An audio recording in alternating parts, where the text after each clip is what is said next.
क्या आप भारत के 5 ऐसे राज्यों के बारे में जानते हैं जो भारत को पूरी तरह से डुबा सकते हैं, जिनके ऊपर श्रीलंका और पाकिस्तान की तरह ही दिन पर दिन कर्जा चढ़ता जा रहा है। आरबीआई द्वारा जारी की गई रिपोर्ट्स की माने तो प्रेजेंट टाइम में भारत के ऊपर करीब 624.7 बिलियन डॉलर का कर्जा है। अब अगर आप ये सोच रहे हैं कि डॉलर्स के अकॉर्डिंग तो भारत का कर्जा कई गुना ज्यादा है, तो बता दे कि इसके पीछे की वजह है इंडियन करेंसी, जिसकी मार्केट में बुरी तरह से पिटाई चल रही है। लेकिन जैसे ही भारत की करेंसी की वैल्यू डॉलर के मुकाबले कम हो जाएगी, वैसे ही कर्ज भी घटकर नीचे पहुंच जाएगा। लेकिन फिर भी ऐसा नहीं है कि हम बिल्कुल टेंशन ना लें, क्योंकि भारत के कुल 28 राज्यों में से कुछ ऐसे राज्य हैं जो हर साल कर्ज ले रहे हैं। आखिर इन राज्यों में कौन कौन से राज्य शामिल हैं? अगर आप जानना चाहते हैं तो अपना सीट बेल्ट बांध लीजिए अच्छे से और निकलते हैं इन राज्यों की सफर पर। Number 1 is Kerala. दोस्तों, भारत के सबसे कर्जदार राज्यों की लिस्ट में केरला का नाम 5वें नंबर पर है। हालांकि केरला में कर्ज का यह सिलसिला पुराना नहीं है। दरअसल केरला में कर्ज का बोझ कोरोना महामारी की वजह से पड़ा। तीनों ओर से समंदर से घिरे केरला में खेती के लिए भूमि भले ही कम ना हो, लेकिन इंडस्ट्रीज के मामले में केरला ने तेजी से तरक्की की है। साथ ही मैन्युफैक्चरिंग के मामले में भी केरला बाकी राज्यों से काफी अलग है। आज केरल में करीब 3.46 करोड़ के करीब लोग रहते हैं और यहाँ की कुल आबादी का करीब 60% हिस्सा ऐसा है जो मैन्युफैक्चरिंग इंडस्ट्री और बाकी इंडस्ट्रीज से रोजगार पा रहा है। इसके अलावा केरल में मछली पालन भी जोर शोर से होता है। सी फूड के लिए केरला को दुनिया भर में जाना जाता है। साथ ही टूरिज्म सेक्टर में भी केरल की अच्छी पकड़ है।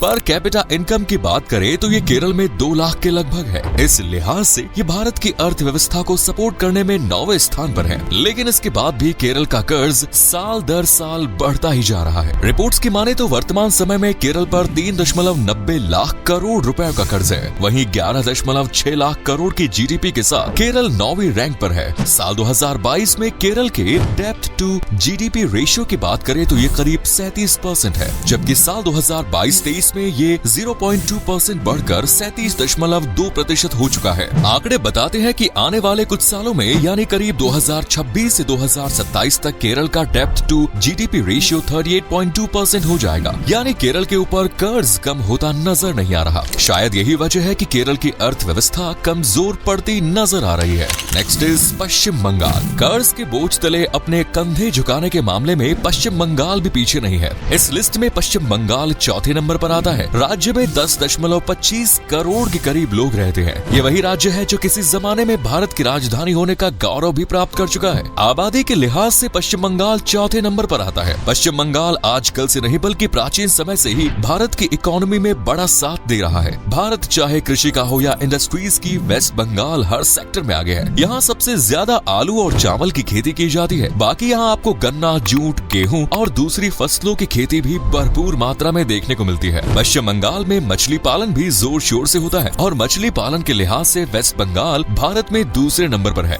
जिस चाय की चुस्कियां आप सुबह सुबह लेते हैं, उसे उगाने में भी पश्चिम बंगाल पूरे भारत में दूसरे नंबर पर है। वहीं बात अगर टूरिज्म की करे तो यहाँ के चाय के बागान और ताजी हवा का लुत्फ उठाने के लिए दूर दूर से पर्यटक राज्य में आते हैं, जिससे वेस्ट बंगाल की अच्छी खासी कमाई होती है। लेकिन इसके बाद भी राज्य दिन बर दिन कर्ज में डूबता जा रहा है। 17.19 लाख करोड़ रुपीस की जीडीपी के साथ पश्चिम बंगाल पूरे भारत में 6वें नंबर पर है। वहीं बात अगर कर्ज की करे तो आज के समय में इस राज्य पर 5.86 लाख करोड़ का कर्ज है। डेब्ट टू जीडीपी रेशियो की बात करें तो साल 2022 में पश्चिम बंगाल के ऊपर 34.4% का कर्ज था। यही कर्ज इस साल 0.2% से घटकर हो गया 34.2%। लेकिन आने वाले समय में वेस्ट बंगाल का कर्ज बढ़ जाने के अनुमान लगाए जा रहे हैं। आंकड़ों के हिसाब से राज्य पर 2026-27 में कुल 37% डेब्ट टू जीडीपी रेशियो का अनुमान है।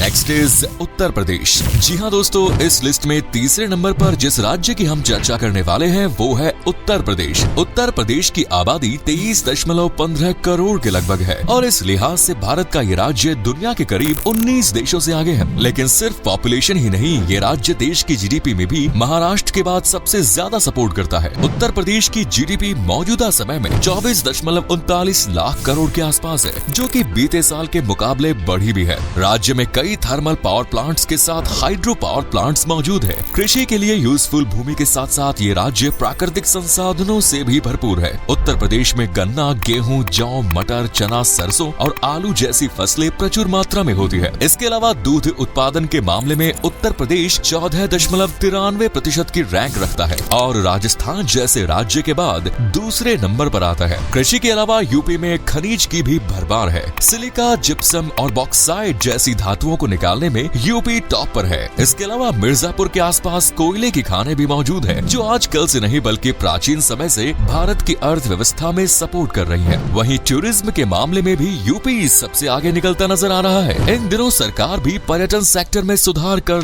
तेजी लाने की तरफ बढ़ रही है, ताकि राज्य की हालत सुधरे। लेकिन बढ़ती आबादी के चलते यूपी कई जगह पे चढ़ जाता है, जैसे पर कैपिटा इनकम, जिस पर राज्य की आबादी का बहुत असर पड़ता है। इसके अलावा यूपी की जनसंख्या को बिजली की भी भारी किल्लत झेलनी पड़ती है। हाल ही में आई रिपोर्ट्स को देखें तो यूपी के ऊपर कुल 7,10,210 करोड़ का कर्ज है। डेब्ट टू जीडीपी रेशियो की बात करें तो उत्तर प्रदेश साल 2022-23 यानी प्रेजेंट में 34.2% है। Next is Rajasthan. देश का सबसे बड़ा राज्य यानी राजस्थान भी कर्ज की मार से खुद को बचा नहीं पाया और लेते लेते इतना कर्ज ले बैठा कि कर्जदार राज्यों की लिस्ट में दूसरे नंबर पर आ गया। टूरिस्ट को अट्रैक्ट करने के मामले में पूरे भारत में राजस्थान से बेहतर राज्य कोई नहीं। राजा महाराजाओं का गढ़ रहा राजस्थान टूरिस्ट इंडस्ट्री के साथ भारत की इकोनॉमी में सबसे ज्यादा योगदान देता है। इस राज्य का सबसे खूबसूरत शहर है जयपुर, जिसे निहारने के लिए हर साल हजारों लोग पहुंचते हैं। 15.7 लाख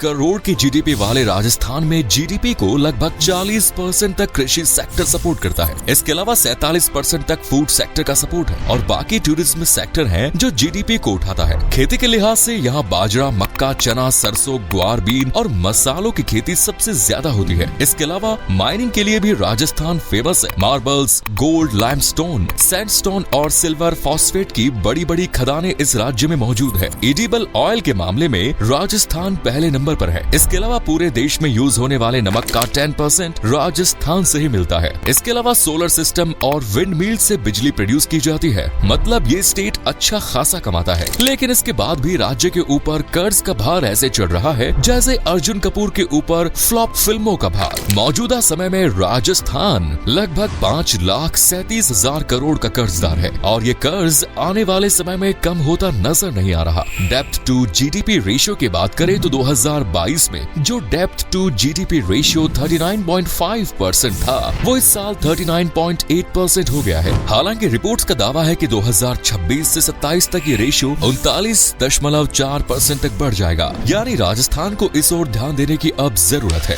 पंजाब। जी हाँ दोस्तों, अन्न भंडार या रोटी की टोकरी के नाम से मशहूर पंजाब ही वो राज्य है जो भारत में सबसे ज्यादा कर्जदार है। पंजाब का कर्ज बुलेट ट्रेन की रफ्तार से बढ़ रहा है। वैसे तो पंजाब को भारत में सबसे समृद्ध राज्य माना जाता है। इसे कृषि प्रधान राज्य कहें तो गलत नहीं होगा, क्योंकि पंजाब पूरे भारत का एक अकेला राज्य है जो पूरे देश में यूज होने वाले कुल गेहूं का 19% गेहूं और 11% से ज्यादा चावल प्रोड्यूस करता है। इसके अलावा यहाँ जौ, मक्का और गन्ने को भी बड़ी संख्या में उगाया जाता है। पंजाब की टेक्सटाइल मार्केट पूरे भारत में सबसे बड़ी मानी जाती है। इसका रीजन है कपास। जी हाँ दोस्तों, पंजाब कपास को बड़े पैमाने पर उगाता है। हालांकि पंजाब में एक ट्रेंड है, यहाँ युवा बड़े होने से पहले ही कनाडा जाने का सोच लेते हैं। यही वजह है कि पंजाब की आधी से ज्यादा जनसंख्या इन दिनों किसी न किसी तरह कनाडा से कनेक्ट है। इसी वजह से कनाडा को मिनी पंजाब भी कहा जाता है। लगभग 3.5 करोड़ की आबादी वाले पंजाब के ज्यादातर युवा आपको कनाडा में नजर आएंगे। पंजाब की जीडीपी की बात करें तो ये 6.98 लाख करोड़ के लगभग है। इस आबादी के साथ भी पंजाब कर्ज की मार झेल रहा है। मौजूदा समय में पंजाब के ऊपर 3,12,758 करोड़ से भी ज्यादा का कर्जा है, जिसे दूर करने के लिए सरकार प्रयास करती नजर आ रही है। वहीं बात अगर डेप्थ रेशियो की करें तो पंजाब पर साल 2020 से 2021 में 45.9% का कर्ज था, जो 2021 से 2022 में 49.1% हो गया। आने वाले साल यानी 2026 से 27 में पंजाब का कुल कर्ज 51.8% हो जाने का अनुमान लगाया जा रहा है। अब तो आप समझ गए होंगे कि पंजाब की हालत किस तरह से खस्ता होती जा रही है, लिहाजा पंजाब को इस तरफ ध्यान देने की जरूरत है। अब आपको ये बताते हैं कि भारत भारत के ये राज्य आखिरकार इतने कर्ज में डूबे कैसे? तो भाई लोगों, इसका सबसे बड़ा और सिंपल सा फंडा है रेवड़ी राजनीति। जी हाँ, वही रेवड़ियाँ, फ्री की रेवड़ियाँ जिन्हें बांटने का वायदा इलेक्शन के टाइम में लगभग हर सरकार करती है। फ्री की रेवड़ियों में लिमिट भी फिक्स होती है और इसीलिए हो गया ये कांड। यहाँ की सरकार अपने बजट का ज्यादातर हिस्सा कर्ज की ब्याज भरने में गंवा देती है, जिस वजह से राज्य के विकास में कोई पैसा नहीं लग पाता और हर साल एक नया कर्ज राज्य के नाम हो जाता है। अब अगर इन राज्यों को खुद को कर्ज मुक्त बनाना है तो उसका सीधा और सिंपल उपाय यही है कि राज्यों को अपने खर्चों पर लगाम लगानी होगी और राज्य की प्रगति पर ध्यान देना होगा, वरना श्रीलंका और पाकिस्तान की हालत तो सबको पता ही है। खैर दोस्तों, आपकी इन राज्यों को लेकर क्या राय है? आप में से अगर कोई है इनमें से किसी राज्य से तो हमें जरूर बताएं।